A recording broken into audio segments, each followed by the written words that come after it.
This is gonna be hard.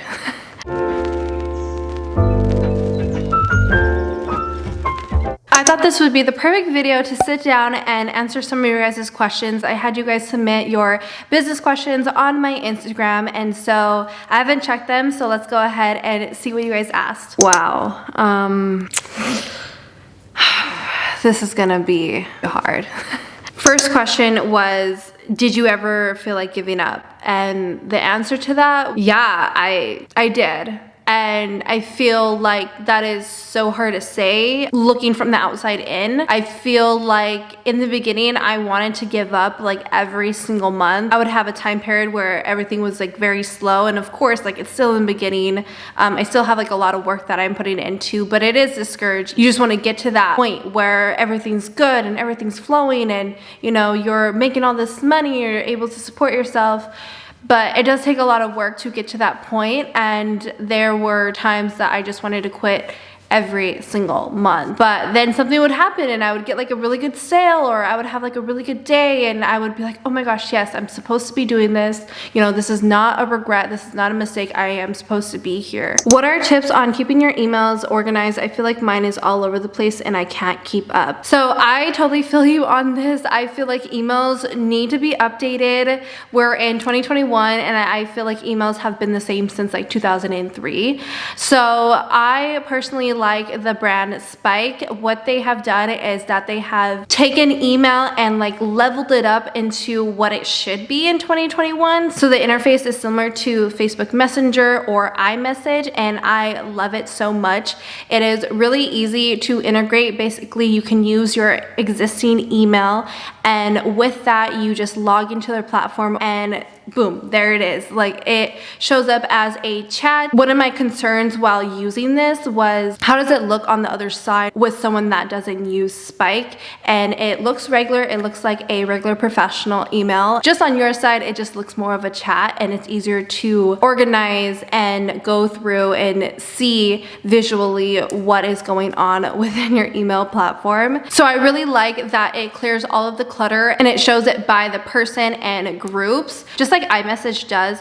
And it also has all the files that that person has sent you. And so I know me, I'm like trying to look for a brief or a picture that a client has sent me, and I'm going through all of the emails, and sometimes emails are, if they're really long, they can get so crazy, and it's just so much simpler to just have a section where you can find your files at. And it is fully integrated with video and audio calls. Another really cool thing is that you're able to delete in bulk, so you're able to get rid of thousands of messages within a click, and so that is something that I really enjoy with Spike. And so you're able to take advantage of their simple and easy email integration platform, so you guys can be more efficient with your day-to-day tasks. So if you guys are interested in Spike, then I would go ahead and leave the link down below for you to check out. What to do when people receive product but lie and said they didn't.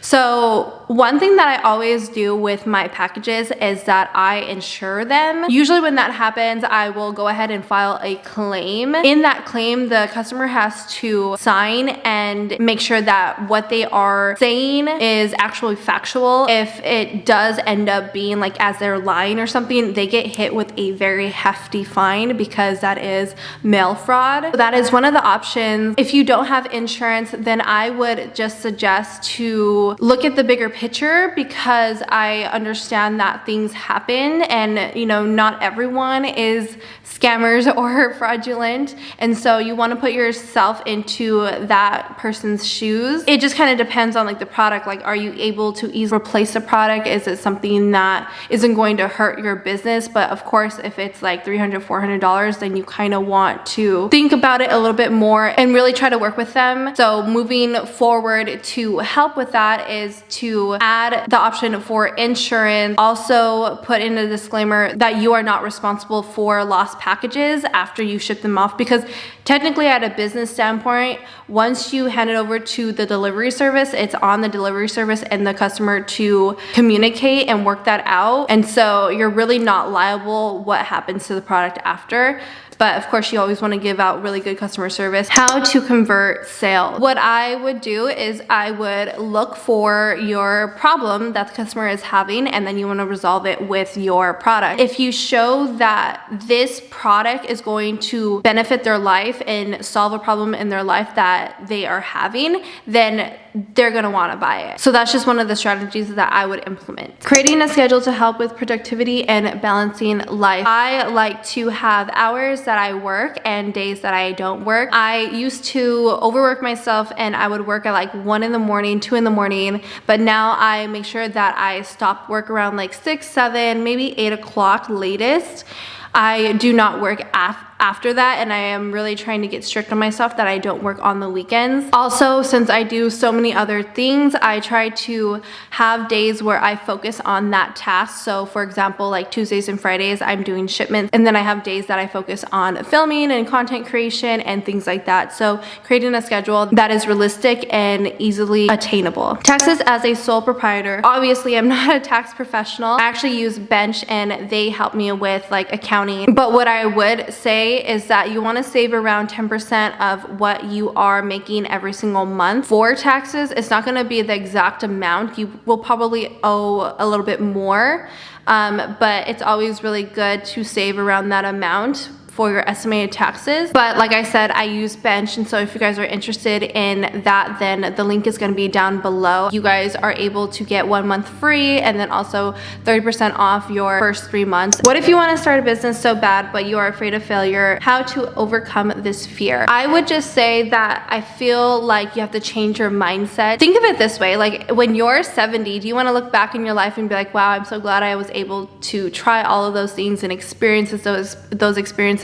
Because even though, say, like you fail or something doesn't work out, you're gonna learn something from that. And so we only have one life, and you're supposed to like just live and do things that make you happy and take chances on yourself. Believe in yourself and be confident that this is gonna work out for you.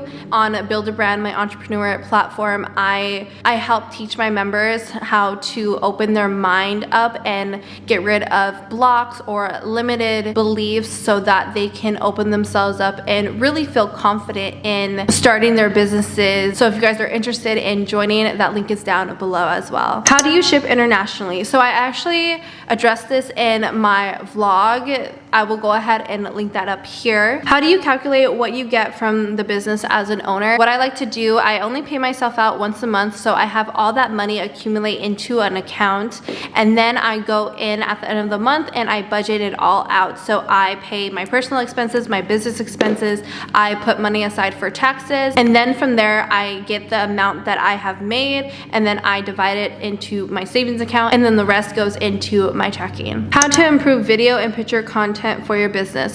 So it really has to do with the lighting and how you edit your content. Stay away from filters. Filters are just like not it. One of the apps that I highly recommend is Remini or Remini. I don't know how to pronounce it, but it's Remini, and that's a really good app to get your photo and make it higher quality. Also, just sharpening the image, brightening it up. If you have white in your image, you can use the whiting tool and smoothing effect in Facetune. Etsy versus Shopify. So this is gonna be helpful for 2 people. So Shopify, obviously it's your own website and you are able to do as you please. It's also a little bit less expensive in the long run, but you are going to have to drive traffic to your website. So if you are going to be using social media platforms to do that, then 100% Shopify all the way. But if you are not a very social media person and you don't plan on really being active on social media, then I would use Etsy, because Etsy is gonna already have the traffic from people visiting Etsy. What do you do to stay with the high vibe? That is so funny, because every once in a while I get into this realization that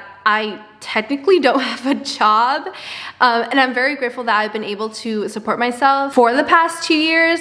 But yeah, like I'm like, oh my gosh, how have I been doing this? Like, I make a living selling lip gloss. I make a living making videos in my house.